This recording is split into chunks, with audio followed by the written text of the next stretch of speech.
باللہ من الشیطان الرجیم بسم اللہ الرحمن الرحیم۔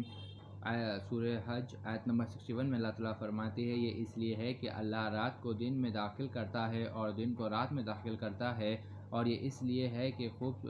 ہے کہ اللہ خوب سننے والا اور خوب دیکھنے والا ہے۔ آیت نمبر 62 میں اللہ تعالیٰ فرماتے ہیں یہ اس لیے ہے کہ اللہ ہی برحق ہے اور جن چیزوں کو کافر اللہ کے سوا پکارتے ہیں وہ باطل ہے، اور اللہ ہی بڑی بلند شان والا اور بڑا ہے۔ آیت نمبر 63 میں اللہ تعالیٰ فرماتے ہیں کیا تم نے نہیں دیکھا کہ اللہ نے آسمان سے مے برسایا تو زمین سبز ہو گئی، بلا شبہ اللہ مہربان اور باخبر ہے۔ آیت نمبر 64 میں اللہ تعالیٰ فرماتے ہیں جو کچھ آسمانوں میں ہیں اور جو کچھ زمین میں ہیں اللہ ہی کا ہے، اور بلا شبہ اللہ ہی بے نیاز اور قابل تعریف ہے۔ آیت نمبر 65 میں اللہ تعالیٰ فرماتے ہیں کیا تم نے نہیں دیکھا کہ جتنی چیزیں زمین میں ہیں سب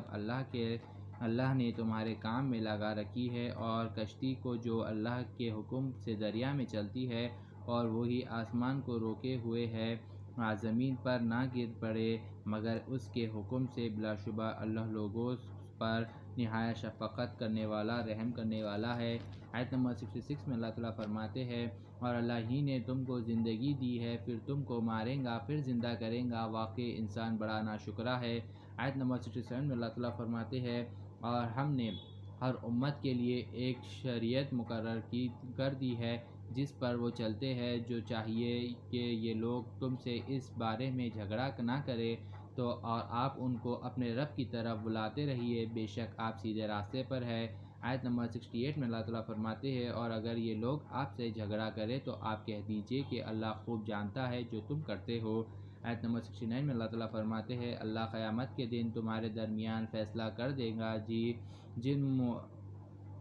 جن معاملات میں تم اختلاف کرتے ہو۔ آیت نمبر 70 میں اللہ تعالیٰ فرماتے ہیں کیا تم نہیں جانتے کہ اللہ ہی جانتا ہے جو کچھ آسمانوں اور زمین میں ہے، بے شک یہ کتاب میں لکھا ہے، بلا شبہ یہ اللہ کا آسان ہے۔ آیت نمبر 71 میں اللہ تعالیٰ فرماتے ہیں اور یہ لوگ اللہ کے سوا ایسی چیزوں کی عبادت کرتے ہیں جن پر اللہ نے کوئی سند نازل نہیں کی ہے اور نہ ان کے پاس اس کی کوئی دلیل ہے، اور ظالموں کو کوئی مددگار نہ ہوگا۔ آیت نمبر 72 میں اللہ تعالیٰ فرماتے ہیں اور جب کافروں کو ساری آیت پڑھ کر سنائی جاتی ہے تو تم ان کے چہروں میں صاف طور پر خاموشی کے اثرات دیکھتے ہو، قریب ہے کہ یہ لوگ حملہ کر بیٹھے ان لوگوں پر جو ہماری آیت پڑھ کر سناتے ہیں۔ آپ کہہ دیجئے کہ کیا میں تم کو اس سے بھی بری چیز بتا دوں، وہ دوزخ کی آگ ہے جس کا وعدہ اللہ نے کافروں سے کر رکھا ہے اور وہ بہت برا ٹھکانہ ہے۔ آیت نمبر 73 میں اللہ تعالیٰ فرماتے ہیں اے لوگو ایک مثال بیان کی جاتی ہے اسے غور سے سنو، بے شک جن کو تم اللہ کے سوا پکارتے ہو وہ ایک مکھی بھی نہیں پیدا کر سکتے اگرچہ اس کے لیے سب کے سب جمع ہو جائے، اور اگر ان سے مکھی کوئی چیز چھین لے جائے تو اسے چھڑا نہیں سکتے۔ طالب اور مطلوب یعنی عیب اور معبود دونوں ہی کمزور ہے، عابد اور معبود دونوں ہی کمزور ہے۔ آیت نمبر 74 میں اللہ تعالیٰ فرماتے ہیں ان لوگوں نے اللہ کی قدر نہ کی کہ ایسی جیسے کہ چاہیے تھی، اللہ یقیناً زبردست قوت والا غلبے والا ہے۔ آیت نمبر 75 میں اللہ تعالیٰ فرماتے ہیں اللہ فرشتوں میں سے پیغام پہنچانے والا چن لیتا ہے اور انسانوں میں سے بھی، بلا شبہ اللہ تو خوب سننے والا بھی ہے اور خوب دیکھنے والا بھی ہے۔ آیت نمبر 76 میں اللہ تعالیٰ فرماتے ہیں اللہ جانتا ہے ان کے آئندہ حالات کو اور گزشتہ حالات کو، اور سب کاموں کا رجوع اللہ ہی کی طرف ہے۔ آیت نمبر 77 میں اللہ تعالیٰ فرماتے ہیں مومنو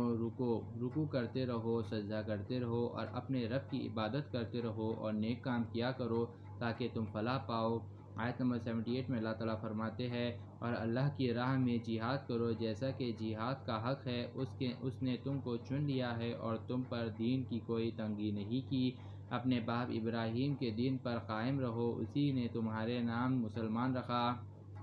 پہلے بھی اور کتاب میں بھی تاکہ رسول تمہارے بارے میں گواہ رہے اور تم لوگوں کے بارے میں گواہ رہو کہ تم لوگ نماز پابندی سے پڑھا کرو اور زکوٰۃ ادا کیا کرو اور اللہ کی رسی کو مضبوط پکڑے رہو، وہی تمہارا کارساز ہے۔ تو کیسا ہی اچھا کارساز اور کیسا ہی اچھا مددگار ہے۔ یعنی اللہ تعالیٰ بول رہے کہ دین ابراہیم کو پکڑ کے رکھو اور اللہ تعالیٰ نے تمہارا نام مسلمان رکھا ہے۔ یہ ابراہیم علیہ السلام بھی بولے اور اللہ تعالیٰ بھی بولے، اور اللہ تعالیٰ بولے کہ اللہ تعالیٰ کتاب میں بھی لکھ کے بول دیے کہ تمہارا نام مسلمان ہے بول کے کلیئر اللہ تعالیٰ ادھر لکھ کے بول رہے کہ اسی کہ اپنے باپ ابراہیم کے دین پر قائم رہو، اسی نے تمہارا نام مسلمان رکھا پہلے بھی اور اس کتاب میں بھی، اللہ تعالیٰ مسلمان رکھے نام بول کے اللہ تعالیٰ بول رہے، اور اللہ تعالیٰ ہی تمہارا کارساز ہے، تمہارے ساتھ کام کرنے والا اللہ تعالیٰ ہے، اور تمہارا مددگار بھی اللہ تعالیٰ ہے بول کے بول رہے۔ صدق اللہ العظیم و صدق مولانا رسول الکریم۔